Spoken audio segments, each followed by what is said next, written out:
Today is June 19th, 2013. My name is Jenny Klein, and I am interviewing today at the Wilmette Public Library veterans from World War II. And I have sitting across from me Larry Littel. And Larry was born on June 14th, 1925 in Evanston, Illinois. And first of all, Larry, thank you so much for agreeing to be interviewed today and it's a pleasure. Be part of this project that the Illinois State Library is conducting. So, to start off, what was your rank? Private first class. Private first class. And where did you serve? In the Pacific. Pacific, okay. And what years were you in the Pacific? From January 43 until I was discharged in December of 45. Okay. And can you tell us a little bit about any experience that you had when you were stationed? Where were you stationed again? You served? Not really stationed, we moved around. Okay. I served on Guadalcanal, the island of New Britain, and the Philippines. Mm-hmm. And is there any experiences that stick out in your mind that you'd care to share with us about being in combat or?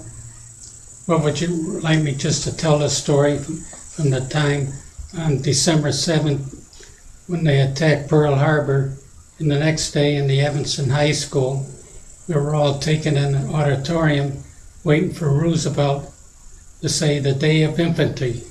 And I was 18 years old then because I was 1 year behind. I had transferred from the Catholic schools to the Evanston High, and I was 18. So I was drafted, and I went up to Milwaukee for my physical, and I was nervous, so I was held over the next day. My pressure was up, and the next day I was drafted. And then I returned home, and they gave me money for the ticket up to Camp Grant to be inducted. And I left and went up there. Of course, I was behind all by myself for the first day. They had about 100 guys, all were drafted, one at the same time. And I went up to Camp Grant. When I walked in camp there, I looked around. The guys washing the windows, and I thought, that's a pretty nice place. But the next day, I was washing the same windows. They didn't need washing, the same windows. Well, I was there a couple of days. I sent to Camp Walters, Mineral Wells, Texas, for training in the infantry as a rifleman. And I trained for 8 weeks. And they said, well, we're going to send you out to Camp Stoneman. So the one guy said, well, I suppose we were supposed to get 16 weeks. They said, don't worry, when you get overseas, you'll get more training. So I went to Camp Stoneman and was there 3 days, and that's the departing place where you started to get down to the ships in San Francisco in the harbor. And we marched down there, and the girls were hanging out the windows and throwing kisses, and very nice, and over the bridges under these portals past the best men fighters in the world. So we got aboard the transport. We pulled out at 1 o'clock in the morning, and before we even pulled out, guys were getting seasick already, and I was down, and I happened to have the lower bunk while they were falling on the floor, and I got out of there, and I went upstairs on the top of the ship in the clean air. I was fortunate. I never got seasick, but down there I was sick because everybody was throwing up. Well, we left under the Golden Gate at 1 o'clock in the morning, and the next morning we had a blimp over us for 4 days. And actually the blimp was to watch out for Japanese subs. And after the 4 days, in the morning, it rocked its back and forth and took off, and we were on our own. And I was on a new transport, the SS General Brooks, which was a little faster than the older ones. And I went from there, we sailed down to Noumea, New Caledonia, off Australia. And when I got down there, we made it in 14 days, or some of the older ships was 18. We made it in 14 days down there. When I got down there, I was 3 days there, and I hooked up with the 40th Division, Company B of the 160th Infantry of the 40th Division, California National Guard. And after hooking with them, I went with them in the Guadalcanal. Now I want to say this, the Marines took Guadalcanal, and we went in there with the 40th Division, and you might say we didn't have a division under us, because in the company we had 57 guys. We were supposed to have 187. We were undermanned. We didn't really have strength. But see, the point is they were faking the Japs out, because the Marines they wanted to take back to Australia, and they put there, well, they figured the Japs had figured it was a whole division. Well, it was a division, but we weren't up to, no way up to strength. But I went on a lot of patrols in Guadalcanal, and the next move we went from there to the island of New Britain. And from there, I went on a lot of patrols there, and we had the 185th Regiment and the 108. They were up the upper part of New Britain in Rabaul. Rabaul was one of Japanese main shipping centers where they used to have all their battleships come in to refuel. And actually the two regiments up there kept all those Japanese trapped there, and we were down below patrolling all around on the other end of the island, because sometimes the Japs would slip through and get behind the lines. Well, we were relieved there by the Australians. And after we left there, just a short point, the Australians said, "You know, go and take that bunch." Well, they went up there, and there was enough Japs up there, but 3,000 or something like that, and they got shot up and they had to pull back, and they stayed back the rest of the war there. Now, actually, we went to New Guinea, and we did landings there. We did about 12 landings in practice on the LSTs. On the LSTs, they have the alligators, which actually would take us to shore. And they had the cogs on the side, a 30 caliber machine gun up, and they would take us ashore. Well, we trained, but then we started out where we didn't know where we were going. But after we got at sea, they told us we were going to invade Lingayen Gulf, Luzon, in the Philippines. Well, we were on those LSTs for 40 days. By the time we got up there, zigzagging and this and that. And on December 24th, Christmas night, Christmas Eve, at nighttime, one of the officers of the LST, he played the trumpet in a band back in the States. I don't remember what band, but a large band. But he went on the back of the ship and he played Silent Night. Now, you're not supposed to make any noise, because actually we put up smoke, and the Japs submarines would attack more like just at sunset, and the LST put up smoke and go around, and so they sort of cover you up so the subs couldn't find you, you know. Well, anyway, one of the LSTs behind there, they blew their horn twice to let us know that they heard Silent Night too, which was all wrong. These are all wrong movements, but we got away with it.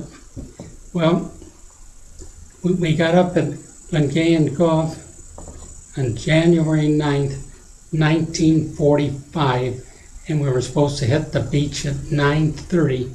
We hit it at 9:32, 2 minutes longer. And actually the LSTs were out by the battleship, the Pennsylvania, was shelling the shore. We had about 5 other destroyers. On the way up there, we had an aircraft carrier that that actually the Japs had come out from Mindanao and bombed that, and it had to pull out, which left us one aircraft carrier. And actually on the LSTs, in those 40 days, they took us and we manned the 40-millimeter guns on there. No experience, but during the day they taught us this and that.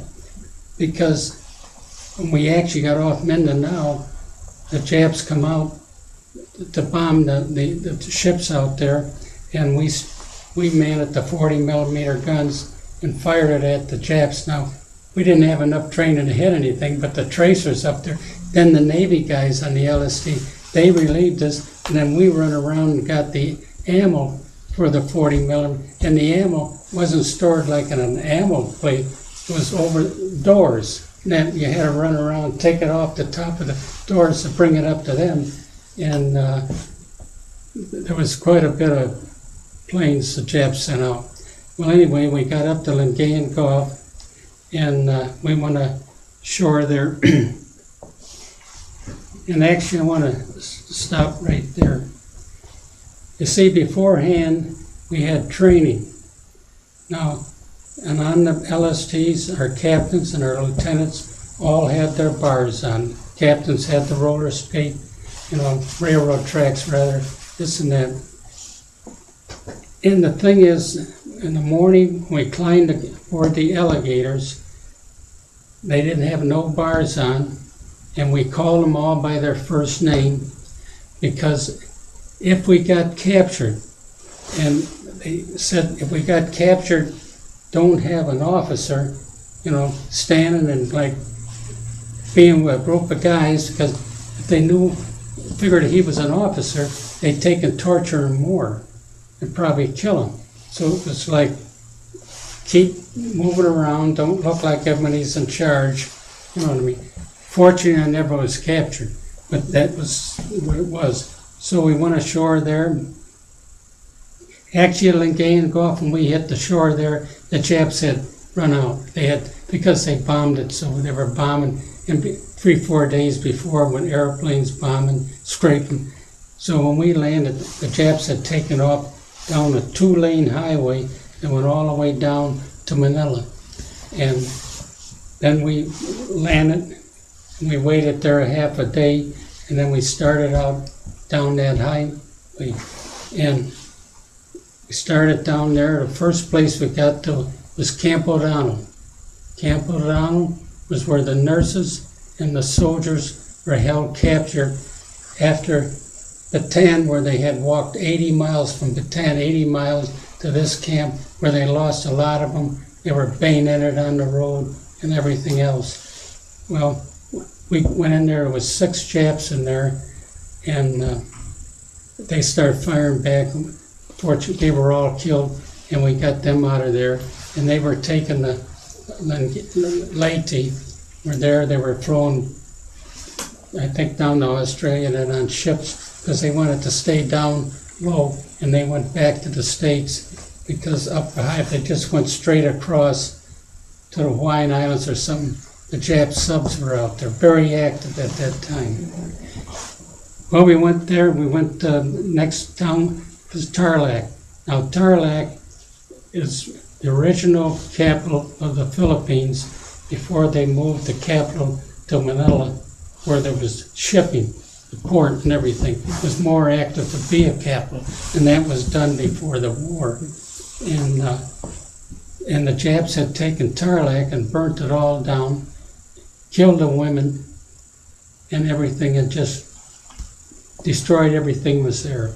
So then they had already pulled out of there, and we pulled out of there and we chased them down to Clark Field.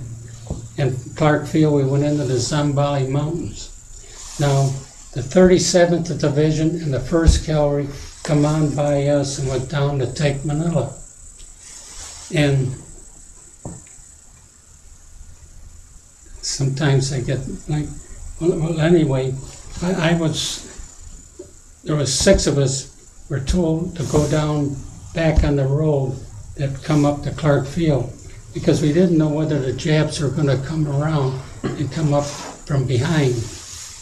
Well, we were down there, and the Japs took all the anti-aircraft guns off Clark Field, and they were firing them down, but not very active, hitting this and that. And then one morning, 6 in the morning at sunrise, 3 Jeeps pulled in off the road and down. So I went over there, and it was funny because they were all dressed in suntans, and in the front seat was a lieutenant doing the driving. So I walked up to him. I says, "Lieutenant, you better get out of here because they're shelling us up there." And I looked next to him was MacArthur, and MacArthur looked at me, and I says, "You gotta get out of here. They're shelling." And MacArthur, I didn't have a chance to call him because in combat you don't call no officer, sir, nothing. MacArthur was the first name. So anyway, down low, he kind of gave me a half salute like this, and they turned around and went up on the road because MacArthur was chasing those divisions. He wanted to go into Manila. That was it, his goal. And you hear pros and cons about MacArthur, but I want to stop right there. I never served on a more prouder man than MacArthur, and he took chances. In other words, he only stayed at Lingayen Gulf, and he was actually on the ship. The reports were coming in on the ship, and finally he went to shore. He was only there 5 days. In his rank, he should have been there for a couple of months so everything was cleared up. He come down that road to go to Manila. Well, the 43rd Division relieved us after 58 days in combat there. We went back to Lingayen Gulf. They gave us a week off. The LSDs pulled in again, and we got on the LSDs and we went down to the Visayas area, the center part of the Philippines, where you got Mindanao, you got Panay, you got Negros, Cebu, and Leyte. Well, we went down and we invaded Panay. Well, back up in Luzon, I really didn't have much association with any Philippines because we were on the move so fast. And the Philippines that come out of the mountains that were hiding up, they went to Lingayen Gulf where MacArthur had brought brand new M1s and ammunition and they started to help the fight. But I never really got so short a time there. But down here, the Filipinos come out of the mountains when we invaded Panay, and they come out, and then we gave them new ammunition and everything to help us fight. But the thing is, in Panay, see, during the war, the Japs are the Japs.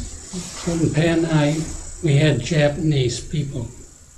Japanese people had come down from Japan 2 or 3 years earlier because Japan was kind of running out of the fish up there. It had its certain years for it to regenerate, and they come down there because the Philippines around there, they had a lot of fish. But then the Philippines really weren't up on how to fish it. The Japanese people helped them learn how to do the fishing, and they were doing the fishing. And of course now they intermarried with some of the Filipinos and everything like that. Now when the Japs took outside of Panay, Panay, the town, and went north into the mountains, they were running from us north in the mountains. They took those Japanese people with them. And the thing is, on the way up there, they killed them all and bayoneted them. Bayoneted the women and the babies and cut the babies out. Well, we left there. We left one regiment there, and we went across the Bacola Negros. And on Negros, we invaded there, and we come down at Negros in the lower part and push the Japs again into the mountains. The Japs are running to the mountains, you know what I mean? And in the mountains, some places, they had caves that they had dug in when 3 years they were there. They were in training. did exercises out in the mountains and everything like that. Well, we pushed them into the mountains, and at Bacola I got wounded there. So I went back and I was wounded, not so bad that I was only in the hospital 2 weeks. They took the shrapnel out of my leg, but then they put a bandage on, send you right back to action, and I went out of there limping when I got back to my outfit. Well, the Japs, you might say they almost kind of wiped us out, but people don't know that. And they had to bring in the 503rd paratroopers who had taken Cricketore. And they come down to give us a hand, and they saved us. They didn't parachute in, they come by boat, because they were like, after Cricketore was surplus help, to come and help us, because we were getting slaughtered. You weren't winning them all. You were getting slaughtered. And from then, of course, after we got Bacola, we got that, Negros rather, the island of Negros, we got that under control. And Mindanao had been taken, and Leyte, so it was cooling down. So they sent us back to Panay to be in training to go into Japan. Now we were going to, they say November, we were going to go in there the last of October, the 40th Division, in Kyushu. That's the lower island of Japan. And we were going to go in there, in an airport. They wanted that airport because they had bombing with the B-29s, but they want to bring the B-24s up closer, and they wanted that airport. And we were in training for that, and our officers had gone back to Luzon for meetings for that invasion. And the general of our outfit didn't know, when I get to a point, didn't know nothing about the atomic bomb. And when they dropped the atomic bomb, it was a surprise to us. And actually, if they didn't, you get a lot of people saying, well, they shouldn't have killed all of them. I wouldn't be here talking to you today, because you only can dodge the bullet so long. And going into Japan, because what it turned out, we got information, hearsay information, when the war ended, that the Japanese had brought a lot of Japs from Manchuria, and they were there on Kyushu, and they didn't have that information. They had pretty good information, but they didn't have that. And if we went ashore there, it would have probably been the first landing that we never got ashore.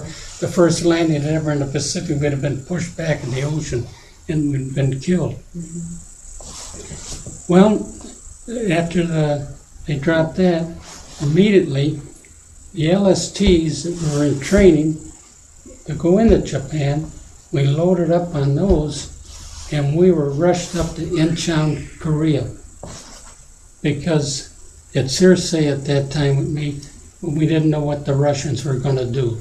We were rushed up there to Incheon in Korea, and then when we got ashore there,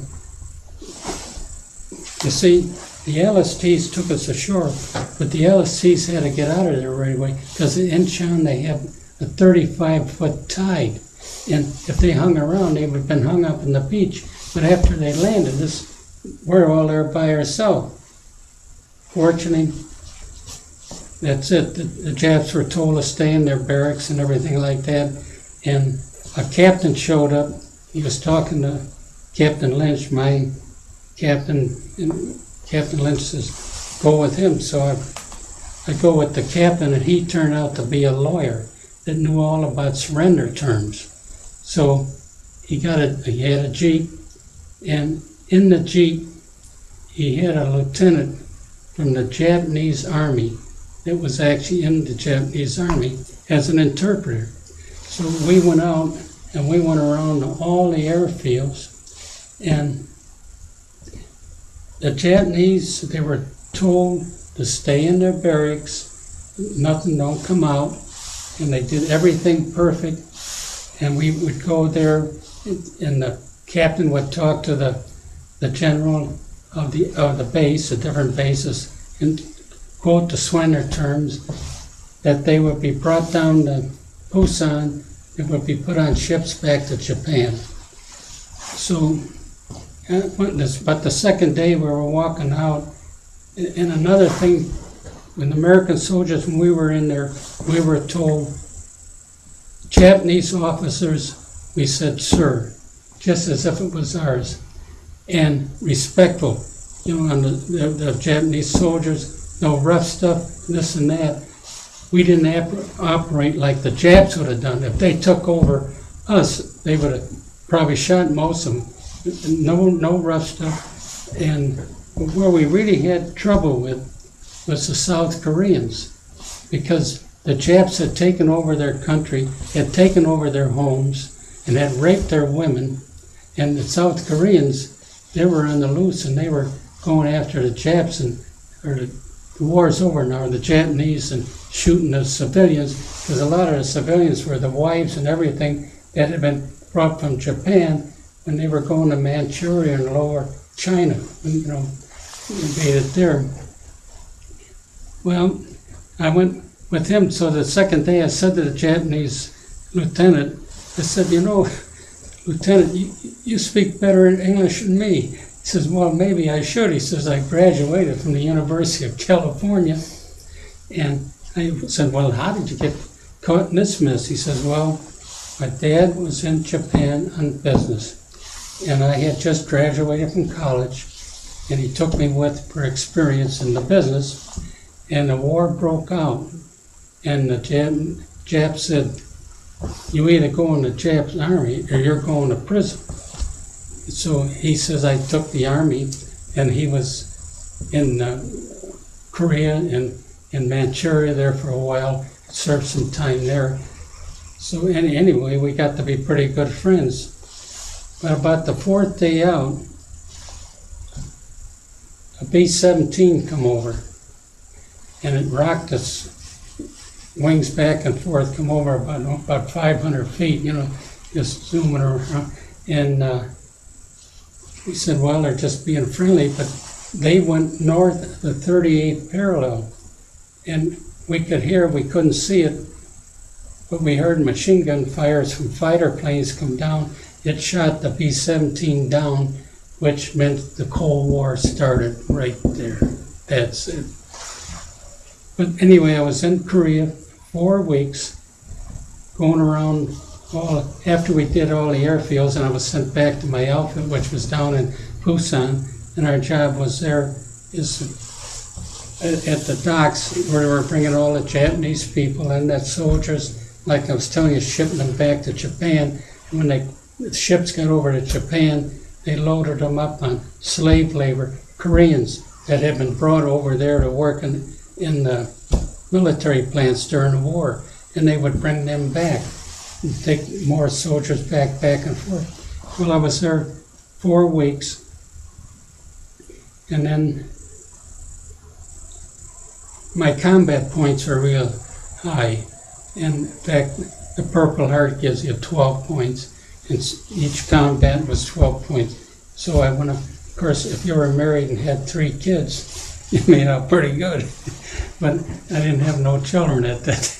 But anyway, I was sent up to Seoul, and from there, about a day later, we got on a troop ship, the SS Oskaloosa, named after a town in Iowa. And we started out, and we got out just off Japan, and the boilers broke down. That ship had been over there all through the war and was really wrung out. Well, the welders, they worked on it all night welding the boilers, and we could see the lights of Japan. So that was the closest I got. I didn't get into Japan. But anyway, they welded and got it fixed, and we took off. But coming across the lower Alaska there in the wintertime, you get big swells. And the swells were so big that ship would go down, and you could look right straight out in the water. That's how big the swells were. And it went over 35 degrees, which any more than that, it would have flipped over. But the captain, he was up all night governing the ship, and we made it through, and eventually we pulled in at the Puget Sound, and a ship come out with a guide to guide our ship in, because in those days it wasn't like these cruise ships today where they can drive in, like a car. But anyway, he took us in there and then pulled over to the side, and we dropped anchor. And the next morning, when I got up, I went up on deck. While I was up there, it was still dark. But on the shore, I seen a Greyhound bus go by, and I knew I was home. Well, it wasn't all day, and finally the tugs come out, and they took us in to the port. And we got off the ship, and we went to Fort Lewis, Washington. In Fort Lewis, Washington, we didn't have supper that day because the ship was shutting down all its cooking facilities because it was going to dry dock. And we got there, it was about 10 o'clock at night. Well, they had served us food. What the surprising thing, behind the counter was German prisoners. And those guys had the best time in the war. And they really weren't under hard. In the daytime, they'd be walking around because there was no place for them to go. So did they worked for the government? They served you guys food? They served us the food. Okay. And as far as, well, they were prisoners. Mm-hmm. And I think they got paid too. But anyway, there I was just there, still in my old fatigues, my old clothes, and a lot of times in the fatigues and you go into battle, it'd be 60 days, you'd wear the same thing. The only time they got washes was it was raining. And that helped to break out the jungle rot under your arms because your clothes were wet, you didn't dry, you're wearing the same clothes. Well, anyway, then I got on the train and I went, supposed to go into Fort Sheridan, and we got out in Wisconsin there. Train come to a halt for some funny reason. So finally it started up, and the conductor come through, and the guy said, well, what's the deal? Well, and he said, well, you're backing up, you're going into Camp McCoy. Well, they agreed, because they figured they'd get to Fort Sheridan, they could slip and go home. And it's been 3-4 years they haven't been home, So anyway, they backed up there, and these guys, they just forgot all military. They were yelling and screaming, and they marched us into the cafeteria and give us some coffee. And a colonel and a chaplain showed up, and the colonel said, and the chaplain says he says, we're going to get you out of here fast. He says, starting tomorrow, within 2 days, you'll be on the train going home. Well, they all calmed down then. And then they gave us that quick physical. They looked at us, and we were discharged. And we were sent home. I went in the Union Station, and my mother and dad, who hadn't seen me, and they were there, tears in our eyes. And we were walking through the station.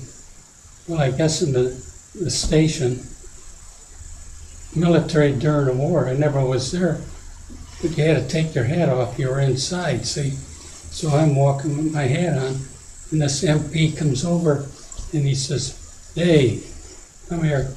And I turned around, and he seen my discharge ribbon. He said, thank you. So we went out and got in the car and went home. And when I got home, you couldn't really open your mouth because actually the people who worked in war plants or had families, they'd be talking more. They never really gave you a chance to talk, So I kept my mouth shut. It was all the years it was locked up. But about 10 years ago, Professor Klein at Loyola University taught a history class. And he asked me if I'd go down there and talk to the kids. Well, up until that time, I was locked. Even my folks, they were very surprised when I went down there, and it was me, two sailors from the Pacific, and I started talking with number one. These kids didn't know a thing about World War II. They were very polite, and they listened, and they were very anxious to hear, and that opened me up. And I went there for 4 years. I used to go every 3 months and give kids a new class coming, you know what I mean? And then actually, I was lucky after the war. I got to be able to get an apprentice electrician in Local 134 in Chicago, which was, at that time, was hard to get in the union because it was all family. But the union opened up to take so many discharged, and there was 2 of us in Evanston got in as an apprentice. And Did the military help you with your education, with in the apprenticeship and? well, you see, you're right. I was just going to get on the apprenticeship, the GI Bill. The GI Bill was a wonderful thing. They got doctors, lawyers, but you also got trades, plumbers, and that. And they did. When I got in as apprentice, I made 56 cents an hour, and they paid a little bit, and it raised up until I become a journeyman. Yes, a wonderful program. That, you know, the state of Illinois gave us $300, depending on how long you were over there. And I always say the government gave us nothing but the GI Bill. And that was a beautiful program. It made so many doctors and so many lawyers. But actually today I think we're starting to run short on doctors. At that time, a lot of doctors and lawyers and other high, college. And I never was geared for college, my hands. I worked and I went to work for a small outfit. I went to work for Kraft Foods Company for 41 years. I used to drink coffee with Mr. Kraft. He used to come in the cafeteria, sit with us, talk about the political of the day, and very on our level, you know what I mean. Very fine man. Unfortunately, they never had any children, but I worked with a lot of his brothers and their children. Fine families. Right. So, what medals did you receive? Well, you just want to...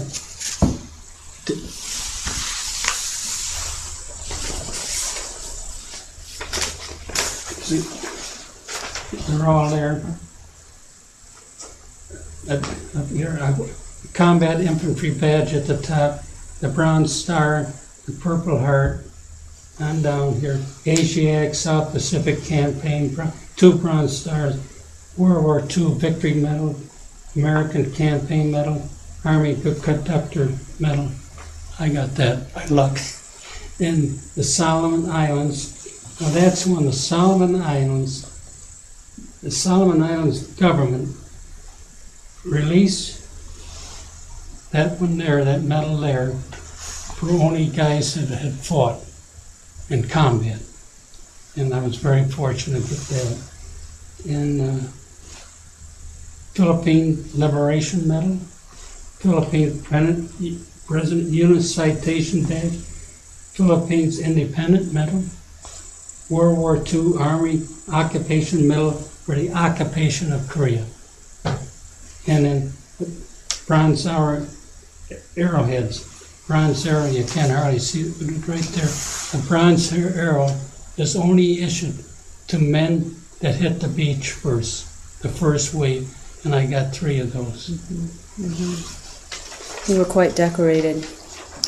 Quite decorated. Yeah, yes. Well, I really appreciate you taking the time and talking with us today and sharing your stories. And I feel very honored to being able to sit here and listen to you. And just so appreciative, and I think that you're right. I think people should hear these stories and really honor people like yourself for all that you've done. So Yeah. thank you very much. Even sometimes at Loyola, there would be a student in there, Filipino. I remember two of them at different times, and they come up and put their arms around me with tears and almost tears in my too. Well, thank you very much. It's been a real pleasure. Thank you. You ever watch the Blackhawks game? I have seen a Blackhawks. The people in Washington treated us nice, and we got to Chicago. There were about 2,000 people, and then we walked through the thing, and the women put their tears in their eyes with their arms around, probably lost somebody, a great uncle or something. The people were beautiful. Thank you. Thank you very much.